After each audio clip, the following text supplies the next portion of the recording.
3 አመት ሙሉ ትምህርት ላይ ቆይተናል እና ኢንትራንስ ኤግዛም ላይ ስንቀመጥ በምን መልኩ ነው ፈተናውን አፕሮች ማድረግ ያለብን? ፈተናዎቹ በ3 ክላስ እንከፍላቸዋለን። ቀላል የሚባሉ ከ40%፣ ማሰብን የሚጠይቁ ከ40%፣ እንዲሁም ደግሞ ከባድ የሆኑ ጥያቄዎች 20%። ስለዚህ ፈተናዎችን እንዴት በ3 ዙር መስራት አለብን? ኤክሴፕሽናል የሚባሉ ኪወርዶች እነማን ናቸው? ክላስ ውስጥ ለፈተና ስንቀመጥ ምን ነገሮችን ኮንትሮል ማድረግ አለብን? ፈተናዎችንስ በምን መልኩ ገስ እያደረግን ማነቃቸውን መስራት አለብን? ሊገጥሙን የሚችሉ ቴክኒካል ችግሮችስ ምንድናቸው? ከአስተማሪው ሊሆን ይችላል፣ ከጥያቄው ሊሆን ይችላል፣ ከምንጠቀማቸው ዲቫይሶች ሊሆን ይችላል። ታይማችንስ በምን መልኩ ነው ከፋፍለን መጠቀም ያለብን? መርሳት የሌለብን ነገሮችስ ምንድናቸው? በዚች ቪዲዮ የምናየው ኖርማሊ ለኢንትራንስ ኤግዛም ስንገባ ምን ማድረግ አለብን ነው። ካሁን በፊት እቺ ቪዲዮ ሰርች ይላችሁ ነበር የቀረችንን 15 ቀንና 14 ቀን ፕሮፐርሊ እንዴት መጠቀም እንዳለብን። ምክንያቱም አይደለም 13 14 ቀን ይቅርና በ30 ደቂቃ ብዙ ነገሮችን መስራት ስለሚቻል። በዚህ ቪዲዮ ግን የምናወራው ሲስተማቲካሊ እንዴት ጥያቄዎችን መስራት አለብን ነው። እንዴት ታይማችን ኢፌክቲቭሊ መጠቀም አለብን ነው። ራሳችን ሳይኮሎጂካል ሊሆን ይችላል፣ ፊዚካል ሊሆን ይችላል፣ እንዴት ማዘጋጀት አለብን እሷን ብቻ ነው የምናየው። ዝም ብዬ አይደለም ይሄን አድርጉ ምላችሁ። አንደኛ እኔ ራሴ ተፈትኜ ያለፍኩበት ስለሆነ፣ ሁለተኛ ካሁን በፊት በተደጋጋሚ እንደተናገርኩት ለ4 ዙር ፕሮፌሰር ብርሃኑ ነጋ ከመጣ በኋላ የ12ኛ ክፍል ኢንትራንስ ኤግዛምን በተለያዩ ክልሎች እየዞርኩ እየፈተንኩ ስለሆነ እና ተማሪዎቹ የሚያሳዩትን ሪአክሽን የሚገጥማቸውን ችግር እያንዳንዱን ነገር በ4 ዙር ኤክስፔሪንስ ስላደረኩ፣ ምክንያቱም 4 አመት ፈትኛለሁ ብያለሁ። ከናንተ ጋር 5ኛ አመቴ ነው የምፈትነው። እንዲሁም ደግሞ አሁን ላይ ፈርስት ጀነሬሽን የሆነ ዩኒቨርሲቲ በኮምፒውተር ኢንጂነሪንግ ሌክቸር ወይም ደግሞ አስተማሪ ስለሆንኩኝ እመኑኝ የምለውን ነገር አቴንሽናችሁን ሰብስባችሁ ካዳመጣችሁ እና ተግባራዊ ካደረጋችሁ ትጠቀሙበታላችሁ። ከዛ በፊት ግን ለማታውቁኝ ሔዋን ነኝ። ፕሊዝ ለዩቲዩብ ቻናሌ አዲስ ከሆናችሁ ሰብስክራይብ ማድረግ እንዳትረሱ። በጊዜ ምልክታችሁ ቪዲዮዎች እንዲደርሳችሁ ኖቲፊኬሽን አሳይን ተጫኑ። ቪዲዮ ቫይራል እንዲወጣና ለሌሎች እንዲደርስ ላይክ እና ሼር በማድረግ አግዙኝ። አብራችሁን ቆዩ።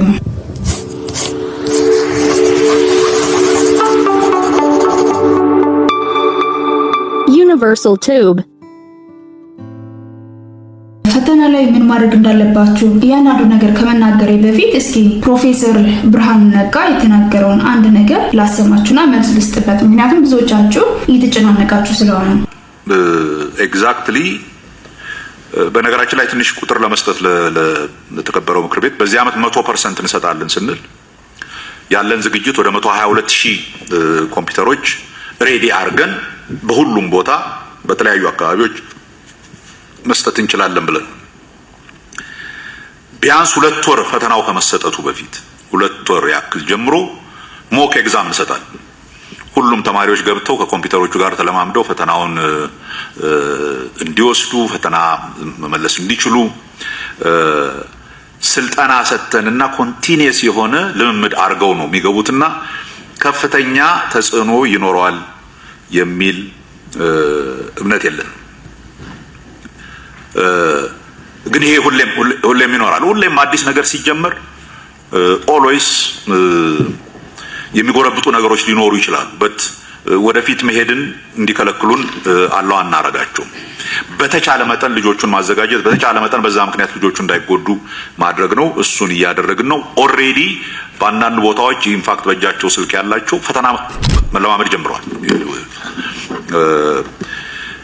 ይሄ ኔትወርክ ምናምን የሌለባቸው ቦታዎች እስክናስተካክል ድረስ ካልሆነ በቀር እነሱም ጋር ቢያንስ ሚኒመም 1 ወር ተኩል ኮንቲኒየስሊ እንደሰማችሁት ፕሮፌሰር ብርሃኑ ነጋ እናንተም እንደምታውቁት ተማሪዎቹ 90% ወይም ደግሞ 80% የሚሆኑት ወይም ደግሞ አብዛኞች ቦታዎች ላይ በኮምፒውተር ወይም ደግሞ ኦንላይን ተፈተናላችሁ።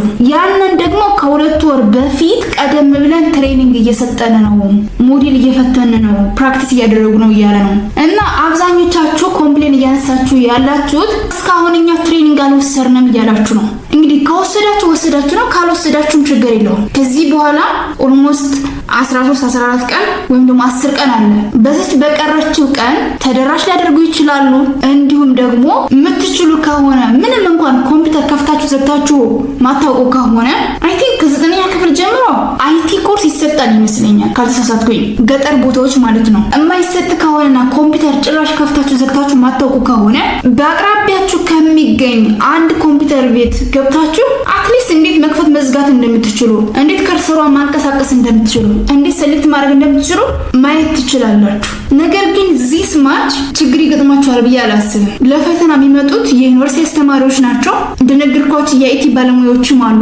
ምንም አይነት ፕሮብሌም ሀፕን ቢያደርግ ቴክኒካል የሆነ ፕሮብሌም ማለት ነው ኢቨን ስክሮል ማድረግ ባትችሉ ወይም ደግሞ ማውዟን ኦር ከርሰሯን ማንቀሳቀስ ባትችሉ ሰሌክት ማድረግ ቢያቅታችሁ ሎጊን ማድረግ ቢያቅታችሁ ፓስወርዳችሁን አስገብታችሁ መቀየር ቢያቅታችሁ መጠየቅ ትችላላችሁ። ችግር የለውም። አይዘር ካጠገባችሁ ያለውን ተማሪ ወይም ደግሞ ፈታኙን መጠየቅ ትችላላችሁ። ስለዚህ ያ ምንም ሊያሳስባችሁ አይገባም። በቃ በኮንፊደንስ ትገባላችሁ። ፈተናው ይሄ መልሱ ምንድነው ብላችሁ አትጠይቁን እንጂ ሌላውን እያንዳንዱን እናሳያችኋለን። እናንተ ማይጠፋችሁ መማነኝ። ስለዚህ ያ ምንም ሊያሳስባችሁና ሊያደናግራችሁ አይገባም። ምክንያቱም ብዙ ሰው ኮሜንት ላይ ገብቼ ሳይ በዚህ ቪዲዮ ፕሮፌሰር ብርሃኑ ነጋ በተናገረው እስካሁን ትሬኒንግ እንኳን ተሰጠንም ዝም ብሎ ወሬ ነው እያላችሁ ስለሆነ ነው ይሄን እየተናገርኩ ያለሁት። እና ደግሞ ካሁን በፊት የምታውቁት እናንተ በወረቀት መፈተን ስለሆነ በኦንላይን ስትባሉ ሌላ ነገር መስሎ ስለታያችሁ ያ እንዳያሳስባችሁ ለማለት ፈልጌ ነው። ቀጥታ ወደ ፖይንቴ ስገባ ፈተና ላይ ምንድነው ማድረግ ያለባችሁ ነው በዚህ ቪዲዮ የምናየው። ፈተና ከገባችሁ በኋላ ምን ማድረግ አለባችሁ የሚለውን ከመናገሬ በፊት ወደ ፈተና ልትገቡ 3 ሰዓት 4 ሰዓት ሲቀራችሁ ኮምፕሊትሊ ስለ ፈተና አታውሩ። ይሄን ፎርሙላ ታስታውሳለህ፣ ይሄን ፓርት ከቨር አድርገዋል፣ ይሄን ጥያቄ ሰርተዋል የሚባል ነገር አትነጋገሩ። ራሳችሁን ሪላክስ ሊያደርጋችሁ የሚችል ሐሳብ ውስጥና ጭንቀት ውስጥ ሊከታችሁ የማይችል ርዕስ አንስታችሁ ከምትግባቡት ጋር ከክላስ ሚታችሁን ጋር ሊሆን ይችላል፣ ከሌላ ትምህርት ቤት ከመጡ ተማሪዎች ጋር ሊሆን ይችላል። ሪላክስ አድርጉ። ሌላኛው ምግብ ስትመገቡ በጣም ወዳችሁ እስኪሞላ ድረስና ለእንቅልፍ እስኪዳርጋችሁ ድረስ አትጠቀሙ እና ከዚህ በፊት የምትጠቀሙት ነገር ካለ የሚያነቃቃችሁ ማለት ነው ልክ እንደ ቡና ሻይ ተጠቅማችሁ ግቡ። አይነው በጣም በጠዋት ነው የምትገቡት። ነገር ግን ሱስ ያለበት ተማሪ እንዳይጎዳ ስለሚታሰብ በዛን ሰዓት ላውንጆችና ካፌዎች ክፍት ነው የሚሆኑት። ስለዚህ ኮካ መጠጣት ካለባችሁ ጠጡ፣ ቡና መጠጣት ካለባችሁ ጠጡ፣ ሻይ መጠጣት ካለባችሁ ጠጡ። የለመዳችሁትን ነገር አድርጉ እንዳይረብሻችሁ። ከዛ ውጪ ግን ያለመዳችሁትን ነገር አትጠቀሙ። ለምሳሌ በጣም ወዳችሁ እስኪሞላ ድረስ ምግብ ከበላችሁ እንቅልፍ ሊይዛችሁ ይችላል፣ ድካም ሊሰማችሁ ይችላል። ለሆዳችሁ ማይስማማችሁ ነገር አትጠቀሙ። እንዲሁም ደግሞ መመገብ እያለባችሁ ሳትመገቡ ይርባችኋል። የ2 ሰዓት የ3 ሰዓት ፈተና ስለምትፈተኑ እንዳይደክማችሁ ተመጣጣኝ የሆነ ምግብ በልታችሁ ገቡ። ሌላኛው ራሳችሁን ጠብቃችሁ መግባት። አሚን ሌላ ነገር መጠቃቀም ሳይሆን ለምሳሌ ዝናብ የሚሆንበት አጋጣሚ አለ፣ ብርድ የሚሆንበት አጋጣሚ አለ። ስለዚህ ብርድ እንዳይመታችሁ ፈተናው ላይ እየተንቀጠቀጣችሁ ሰውነታችሁን እየበረዳችሁ አቴንሽናችሁን መሰብሰብ ስለሚያቅታችሁ መልበስ ያለባችሁ ልብስ ልበሱ፣ ኮምፎርት የሚሰጣችሁ። ሻወር መውሰድ ካለባችሁ ውሰዱ። አሁን ወደ ፈተና ከመሄዳችሁ ከ10 ደቂቃ ከ20 ደቂቃ ከ30 ደቂቃ በፊት ሽንት ቤት መሄድ ካለባችሁ ሄዳችሁ ተጸዳድታችሁ ነው መግባት ያለባችሁ። ምክንያቱም ፈተና ገብታችሁ አይ ሽንቴን መጣኝ ብትሉ አንደኛ ፈተናው ከተጀመረ ከ30 ደቂቃ በኋላ ነው መውጣት የምትችሉት። ልትወጡ ስትሉ ደግሞ ገና ፈታኙን ጠርታችሁ አስፈቅዳችሁ ከዛ ፈታኙ ሌሎች እንዳይቆራረዱ ቦታ ይዞ ፌደራል ፖሊስ ጠርቶ ያ ፌደራል ፖሊስ መጥቶ ከዛ እሱ ወስዶ አድርሶ መልሷችሁ ምናምን ይሄ አድካሚ ስለሆነ ሽንት ቤት መሄድ ካለባችሁ መጀመሪያ ወጣችሁ ምናምን ራሳችሁን ክሊር አድርጋችሁ መግባት ያለባችሁ። አይናው ልስቁ ትችላላችሁ፣ ነገር ግን ስለሚጠቅማችሁ ነው እያንዳንዱ ነገር የነገርኳችሁ ያለሁት። ፈተናው ከመምጣቱ በፊት ኮምፒውተሮች ተከፍተው ነው የምታገኟቸው። ዘን አድሚሽን ካርድ እንድትሞሉ ስማችሁን እንድትጽፉ ትጠይቃላችሁ። ፓስወርድ መቀየር ካለባችሁ ትቀይራላችሁ። ስለዚህ ያ ነገር ግር የሚላችሁ ከሆነ ምን ማድረግ እንዳለባችሁ እያንዳንዱን ከጎናችሁ ያለን ተማሪ አስተማሪውን በተደጋጋሚ እየጠየቃችሁ እስከዛ ድረስ ሬዲ ሁኑ። ፈተናው ተጀመረ ስትባሉና ጥያቄው ሲለቀቅላችሁ መጀመሪያ ለ2 ደቂቃ ለ3 ደቂቃ ራሳችሁን አረጋግታችሁ ዱዓ ማድረግ ያለባችሁ ዱዓ አድርጉ፣ ጸሎት ማድረግ ያለባችሁ ጸሎት አድርጉ። ኢሚዲየትሊ ወዲያውኑ አትጀምሩ። በየእምነታችሁ ጸሎት አድርጉና ከዛ ዲፕሊ 2 ጊዜ 3 ጊዜ ትንፋሽ ውሰዱ፣ ሰዎችን ሳትረብሹ ማለት ነው። ከዛ አሁን ቀጥታ ወደ ጥያቄው ሳይሆን መሄድ ያለባችሁ ጥያቄው ላይ ቡክሌት ኮድ አለ። ቡክሌት ኮዱን አንሰር ሺቱ ላይ ሙሉት መጀመሪያ።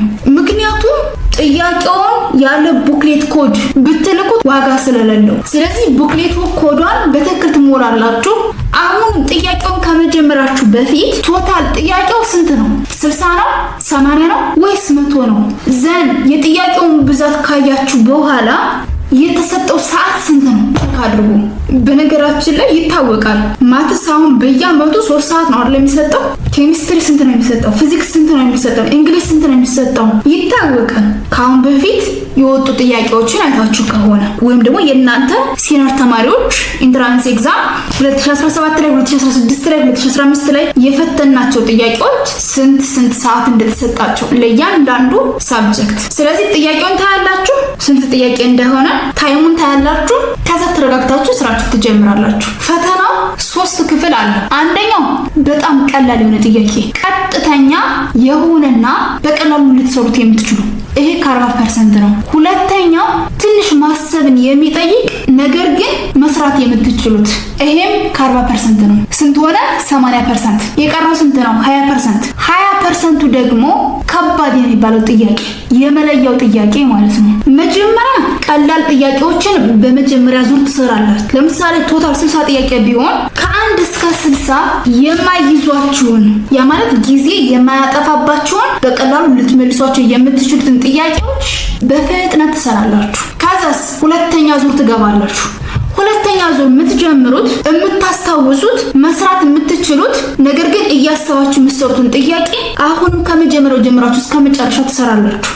እሱን ከጨረሳችሁ በኋላ ከባድ የሚባሉ ጥያቄዎችን መስራት ትጀምራላችሁ። አንድ ተማሪ እንዲህ ብሎ ያየ የሚፈትን ተማሪና እስክሪብቶውን ይዞ እንደዚህ እያደረገ እያሰመረ ወርድ ባይ ወርድ ላይን ባይ ላይን እየተረጎመና እያነበበ የሚሰራ ልዩነት አላቸው። ስለዚህ ትኩረታችሁን ስብስብ አድርጋችሁ የመጀመሪያውን ፓርት ብቻ አይታችሁ አይደለም። ኤክሴፕሽናል ኪወርድ የሚባሉ አሉ። ለምሳሌ ኔቨር፣ ኦልዌይስ፣ ኤክሴፕት፣ ኖት፣ ኢንኮሬክት፣ ኮሬክት የሚባሉ ኪወርዶች የጥያቄውን መልስ 180 ዲግሪ ቀይሩታል። 180 ዲግሪ ማለት ምን ማለት ነው? ጭራሽ ኮምፕሊትሊ ተቃራኒ ማለት ነው። ስለዚህ ትሩ ከነበረ ፎልስ ይሆናል ማለት ነው። ፎልስ ከነበረ ትሩ ይሆናል ማለት ነው። ኦልዌይስ፣ ኔቨር፣ ኖት፣ ኢንኮሬክት፣ ኮሬክት የሚባሉ ኪወርዶች ስታገኙ አስምሩባቸው እና ጥያቄውን ሙሉ ለሙሉ ሳትጨርሱ ዝም ብላችሁ ከመጀመሪያው አይታችሁ ወይም ደግሞ ሃይላይቱን ብቻ አይታችሁ ወደ መልስ መግባት የለባችሁ። ምርጫ ላይ ኤን ብቻ አይታችሁ ቢና ሲ ዲን ሳታዩ መልስ መስጠት የለባችሁ። የማታውቁት ኮምፕሊኬትድ የሆነ ጥያቄ ከሆነ አንብቡትና ኢሊሚኔሽን ቴክኒክ ተጠቀሙ። ኢሊሚኔሽን ቴክኒክ ማለት ምን መሰላችሁ? ለምሳሌ ጥያቄውን ታነቡታላችሁ፣ ጥያቄው አልገባችሁም ወይም ደግሞ ሳማው በተወሰነ ነገር ልታውቁ ትችላላችሁ። ኤ ቢ ሲ ዲ ቾይዝ አለ አይደለ? ከዛ ውስጥ ኮምፕሊትሊ የማይሆኑትን ሁለት አውጡ። ስለዚህ ኤ ኮምፕሊትሊ እንደማይሆን ኤክስ ታረጉታላችሁ፣ ቢ ኮምፕሊትሊ እንደማይሆን ካወቃችሁ ኤክስ ታረጉታላችሁ። ስለዚህ ኢሊሚኔሽን ቴክኒክ ተጠቀሙ ወይም ደግሞ ኮምፕሊትሊ መልስ ሊሆኑ የማይችሉትን ሁለቶችን አወጣችኋቸው ማለት ሲና ዲ ነው አይደል የሚቀሩት። መልሱን የማግኘት ፕሮባቢሊቲያችሁ ከ0 ወደ 50% ከፍ አለ። ዘን አሁን ከሲና ከዲ ሞስት ፕሮባብሊ ሊሆን የሚችለው የትኛው ነው የሚለው ገስት አደርጋላችሁ። በፈተና ኔጌቲቭ ማርክ አይታችሁ ታውቃላችሁ? እኔ ይቻላል። ለምሳሌ አንድ ተማሪ ክፍቱን ቢሰደው መልስ የማግኘት ፕሮባቢሊቲው 0 ነው እንጂ ኔጌቲቭ አይሆንም። ማትሪክ ላይ ኢ ኤፍ የሚባል መልስ የለም። ከኤ እስከ ዲ ነው። ኤ ካልሆነ ቢ ነው፣ ቢ ካልሆነ ሲ ነው፣ ሲ ካልሆነ ዲ ነው። መልሱን የማግኘት ፕሮባቢሊቲያችን 25% ነው። ወይ ኤ ነው፣ ወይ ቢ ነው፣ ወይ ሲ ነው፣ ወይ ዲ ነው። ስለዚህ ኖርማል ዝም ብላችሁ ክፍቱን ከምትሰዱት ከአራት መልቲፕል ቾይስ አንዱ ብትመርጡ 25% የማግኘት ፕሮባቢሊቲ ያላችሁ። ሁለተኛ ክፍል ፈተና መፈተኛችሁ እንደዚህ ያማረ መንገድ በስማ ይሄ የኛ ኳስ መጫወቻ ሜዳ ነበር። ለእናንተ ግን እስከዛ ድረስ እዚህ ጋር የሚፈተነው ወደ 300 ሰው አካባቢ ነው። እንግዲህ እዩት ጉድሽንዬ። እንግዲህ በዚህ ርቀት መቅዳት አይታሰብም። ወደ 300 ተማሪ አንድ ክላስ ይፈተናል እያለ ነው። 6 ሴክሽን፣ 8 ሴክሽን፣ 10 ሴክሽን አንድ ላይ ሲፈተኑ አይቻለሁ። እኔ ፈትኛለሁ ማለት ነው። የሆነ ላይብራሪ ላይ ሀል ወይ መሰብሰቢያ አዳራሽ ላይ ክላስ ታቶ እዛ ላይ ተማሪዎችን ኢቭን የአንድ ትምህርት ቤቶችን ተማሪዎች በ3 በ4 ክላስ ከፋፍለን 200 300 ተማሪዎችን አንድ አዳራሽ ላይ ወይም ደግሞ ላይብራሪ ላይ ይፈተናሉ። እዛ አዳራሽ ላይ በክላሱ ልክ ለምሳሌ 8 ክላስ ከሆነ እየተፈተነ ያለው 8 ፈታኝ በትንሹ ይኖራል። ቺፎች አሉ፣ ሱፐርቫይዘሮች አሉ። አንድ የተረዳሁትና ጥንቃቄ ማድረግ ያለባችሁ ነገር ልንገራችሁ እዚሁ ላይ አስተማሪው በትክክል ተማሪዎቹን ኮንትሮል ማድረግ ካልቻለ ሆን ብለው የሚረብሹ ተማሪዎች አሉ። የምትሰሩትን ተማሪዎች አቴንሽን ይሰርቃል። ሌላኛው ያየሁት ነገር ደግሞ ፈተና ከተጀመረ ከ45 ደቂቃ በኋላ ተማሪዎች መውጣት ይችላሉ እና 45 ደቂቃ ሞላ ተብሎ ሲነገር ፍርስ ብለው ይወጣሉ። ሲወጡ ደግሞ ይረብሻል። እንዲሁም ደግሞ የሚረብሹ ተማሪዎችን ጥያቄው ተቀምጦ ጊዜ ሲቀጡ ቦታ ሲቀይሯቸው አሁንም ጸጥ ብሎ የሚሰራውን ተማሪ አቴንሽን ይስባሉ። በተለይ ደግሞ የሚታመሙ ተማሪዎች አሉ። ራሳቸውን መቆጣጠር የሚያቅታቸው የሚወድቁ የሚጮሁ ተማሪዎች አሉ። ስለዚህ እናንተ ተማሪዎች ለእናንተ መሰጣችሁ ምክር ምን መሰላችሁ? አቴንሽናችሁ የራሳችሁ ስራ ላይ ብቻ መሆን ያለበት። ልክ እንደ ፈረሰኛ ወደዚህ ማየት የለባችሁም። ማን ተነሳ፣ ማን ተቀጣ፣ ማን ጮኸ፣ ማን ምን ተናገረ የሚለውን ነገር ሳይሆን ማዳመጥ ያለባችሁ ተማሪ ተነስቶ ፍርግር ብሎ ስለወጣ የሆነ አስተማሪ ተማሪዎችን ለቋቸው እነሱ ዝም ብለው ስላወሩ ብቻ ወይም ደግሞ የሆነ ተማሪ ያነሳ የሆነ ቦታ ላይ የሆነ ቦታ ላይ ስላደረገ ወይም ደግሞ የሆነ ተማሪ ሆን ብሎ ለመረበሽ ከአስተማሪው ጋር ሲጋፈጥ እየሰማችሁ እዛ ትልቅ አዳራሽ ላይ እንዲህ ብላችሁ በግርምት የምታዩ ከሆነ ወይም ደግሞ ተማሪው እንዳለ ንቅል ብሎ ሲወጣ አይ እነሱ ማቃሏቸው ነው መውጣት አለብኝ ማለት ሳይሆን አንድ ጥያቄ ባሉ ስላላት የ12 ዓመት ልፋታችሁን ያችን ፈተና ሰርታችሁ በምታመጡት ሪዛልት ይመዘናል ማለት ሳይሆን አትሊስት ግን ለፊውቸሪታችሁ በራሳችሁ እንድትተማመኑ ስለሚያደርግ እስክትደውል ድረስ እያንዳንዷን ነገር በትኩረት ቀጥ ብላችሁ ስራችሁ ብቻ። ተማሪዎች ወጡ ቶሎ ግልብጥ አደረጉት ሰርተውት ነው መሰለኝ እኔ ወደ ኋላ ቀረም ማለት የለባችሁ። አንድ መልሱን ብዙ ከለፋችሁ በኋላ ልትመልሱት የምትችሉት ላትመልሱትም ትችላላችሁ። ጥያቄ ላይ 3 እና 4 ደቂቃ ማባከን የለባችሁ። የማትሪክ ፈተና ጊዜው ምን ያህል እንደሚያልቅ እናንተ አታውቁ። ስለዚህ ጊዜያችሁን ፕሮፐርሊ ተጠቀሙት። ግን 20ኛው ጥያቄ ላይ 30ኛው ጥያቄ ላይ ሆናችሁ 10 ደቂቃ ቀረ 5 ደቂቃ ቀረ ቢላችሁ ብዙ ቀላል ጥያቄዎች ሳትሞክሯቸው በደመ ነፍስ ወይ ሁሉን ኤ ወይ ሁሉን ቢ ብላችሁ ከመውጣት አንድ ወይም ደግሞ 2 ጥያቄ ላይ ስታክ አድርጋችሁ ሁሉንም ጥያቄ በፍጥነት ለማየት ሞክሩ። እዚህ ላይ በለቀቁት ቪዲዮ ላይ በጣም እየተጨናነቅኩ ነው ምን ላድርግ የምትሉ ሰዎች አላችሁ። ከተጨናነቃችሁ የምታውቁትን በሙሉ አሰሩት። ራሳችሁን መሆን ስለሚያቅታችሁ ከተረጋጋችሁ ደግሞ አይደለም ኖርማሊ አሁን በቅርቡ ያነበባችሁትና በደንብ የምታውቁትን የራሳችሁትን ወደ ኋላ ሄዳችሁ ራሱ ማስታወስ ትችላላችሁ። ምንም የሚያስጨንቅ ነገር እኮ የለም። የጦር ሜዳ አይደለም የምትገቡት። ደስ እስካሁን የተማራችሁትን የምታውቁትን ትሰራላችሁ፣ የማታውቁትን ደግሞ ገሳ አድርጋችሁ ትወጣላችሁ። ህይወታችሁ እዚህ ላይ ስለማያበቃ ተረጋጉ፣ ራሳችሁን ሁኑ።